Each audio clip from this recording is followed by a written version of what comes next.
Ассалаумағалейкум туғандар, қандайсыздар? Назарыңыздарда қайрадан эле базар жоқ каналы. Бүгін 5 март 2023 жыл мен Соқұлықта жүрөм туғандар. Ушул Соқұлықтан бир сатылуучу үй бар экен, ошол жөнүндө сиздерге маалымат берейин деген. Биринчи болуп баруу жолун түшүндүрөйүн. Азыр мен турган жер Фрунзе көчөсү жана Краснодар көчөсүнүн кесилишинде турам. Ушул Краснодар көчөсүнөн сиздер бир аз эле бир 400 метрдей түштүктү карай бассаңыздар, сол тарапта сатылуучу үй жайгашкан туғандар. Анан бул жерге чейин көптөгөн эле маршруткалар менен келсеңиздер болсо Соқұлукка туғандар. Мына ушундай ориентир. Бул жерде бир церковь, бул жагында мектеп туғандар. Ушул экөөсүнүн ортосундагы көчө менен түштүктү карай басып бара бересиздер. Мынакей туғандар, келүү жолун түшүндүргөнчө бүгүнкү чыгышта сатылуучу үйгө да жетип келип калдым. Бул үйдүн көчө тарабы эң эле түндүк чек бул жерден башталат. Бул үй бүткөн жерден эң эле түштүк чек бул 5К блоктон болгон забор бүткөн жерге чейин. Ал жерде дагы Запеченная деген көчө бар экен. Чоң могу көчөнүн жээгинде, мынакей Краснодарская көчөсүнүн жээги болуп калат. Жана видеону баштайткандай эле бул жактагы Фрунзе чоң трасса деле жакын туғандар. Андан ары азыркы учурда даяр кирешелери туғандар. Бул жерде 3 арендаторы бар, магазин, реставрация и бул жакта чоң склад деле бар туғандар. Үйгө кирген эшик дарбаза бул жакта бир чоң дарбаза, жана складка кирген дагы бир чоң дарбаза бар. Эң эле түштүк чекарасындакей бул жерге чейин. Андан ары мектеп боюнча айтсак, мынакей мектеп бул жерден көрүнүп турат. Могу мектеп садик деле жакын, экөөнө тең жөө барып келсеңиздер болот. Жана ошондой эле мал базар, жаңы мал базар бул жакка жылтыр мал базар деле жакын туғандар. Эми андан ары эмнесине маалымат берип баштайын туғандар. Бул жакта реставрация. Андан ары бул жактан по пути деген дүкөн. Азыркы учурда бул жерди арендаторлор колдонот. Азыркы учурда иштейт туғандар.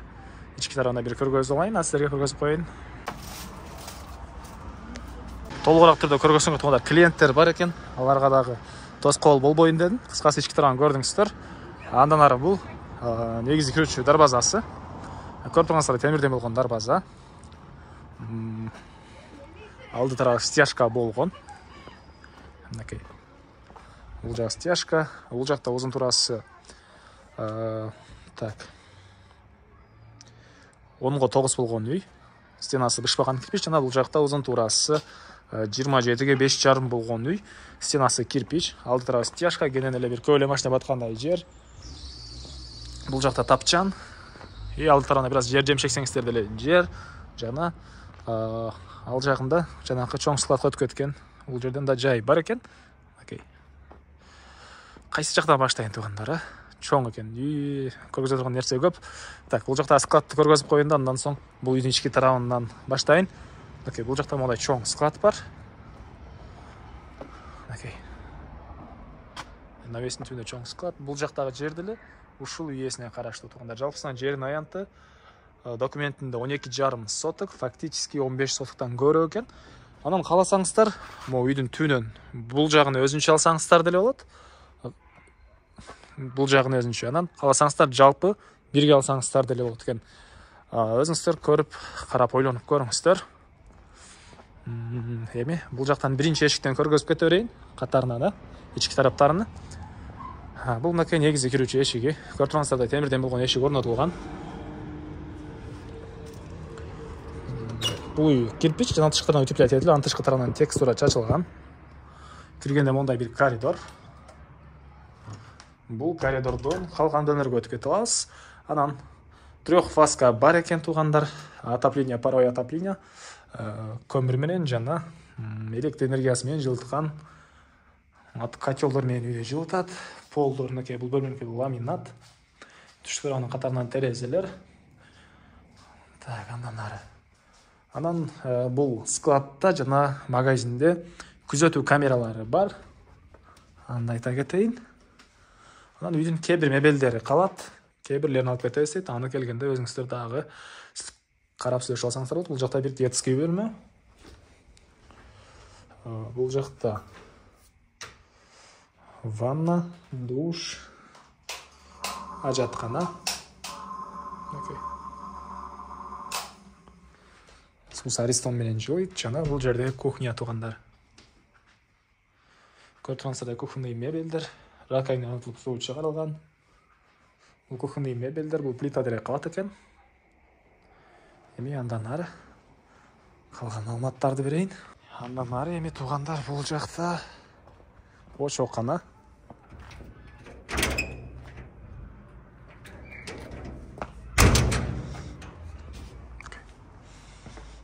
Үч очок, чоң, орто жана кичинекей, отоплениянын котелу, электр энергиясы менен жана көмүр менен. Көрүп турсаңыздар, кухонный мебелдер. Электростяжка жана ушул жерден оң тарапка карай кирсек, склад, погреби менен бар экен туугандар. Жакшы эле делең эле экен. Полкалары менен туугандар. Ички тарабына түшөйүн десем, азыркы учурда караңгы болчу. Так. Анан стенасы бул жагында очокананан баштап, могу жерден бери жагы пескоблок туугандар. Склад, бул очокана. Бул жерде дагы бир склад туугандар, мынакей. Бирок булар да тышкартан утеплять этилиптир. Ой. Бул жерде эле бир склад бар. Анан үйдүн тышкарындагы ажаткана, тоокана кирпичтен болгон жана бул жерден өтсөк, отун-кана да бар экен туугандар, мынакей. Азыркы учурда отун жыйналтырган учуру. Бул короонун чыгыш тарабынан көрүнүшү. Могу жер забор болгону менен анын ары жагы деле ушул үйесине караштуу.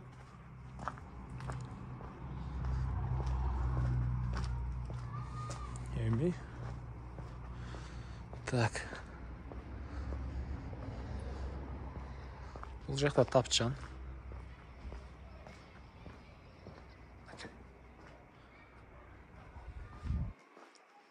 Мектеп, садиктер жакын туугандар. Дагы бир эскерте кетейин, жанында мектеп.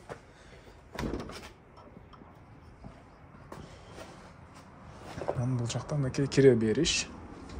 Полдор жыгач. Ушул эле кире бериштен сол тарапка карай кирсек, коридор. Бул коридордон калган бөлмөлөргө өтүп кетип алабыз. Оң тараптагы бул бөлмөдө жана күзөтүү камеранын монитору жайгашкан. Мынакей. Негизи боюнча детский бөлмө окшойт. Бул жакта бир мындай зал. Түштүк тараптан терезелер орнотулган. Полдор бар бөлмөлөргө жыгач. Бул жакта бир бөлмө чыгыш тараптан жана түндүк тараптан терезе орнотулган. Жана бул жакта дагы бир бөлмө жайгашкан туугандар. Мен кайла сатылып үйдүн короосундамын туугандар. Эми сиздерге бул жактагы складтарды бир көргөзөйүн, андан соң бул үйдүн баасын айтайын.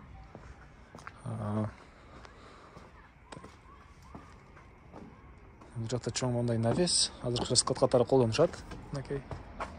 Өзүнчө дарбазасы бар. Жана бул жагы деле ушул үйесине караштуу, мынакей. Бул арты жагы деле көчө экен туугандар, угловой бул жагы. Так, анан үйеси кааласа, бул үйдү өзүнчө, бул склад менен магазинди өзүнчө деле сата беребиз дейт. Же жалпы айырмасы жок. Так, баасы $85,000. Сүйлөшүү болот. Эсим номерин мен экранга калтырам. Звонок кылып сүйлөшүп көрүңүздөр, сүйлөшүү болот. Анан достор менен, группалар менен бул видеону сиздер бөлүшсөңүздөр, мага бул үйесине чоң жардам берген болосуздар туугандар. Звонок кылып сүйлөшүп көрүңүздөр, сүйлөшүү болот. Анан бул видеону жоготуп койбойюн десеңиздер, лайктан басып өзүңүздөргө сактап алыңыздар. Анда эмесе мен сиздер менен коштошом. Кийинки чыгышка чейин туугандар, саламатта калыңыздар.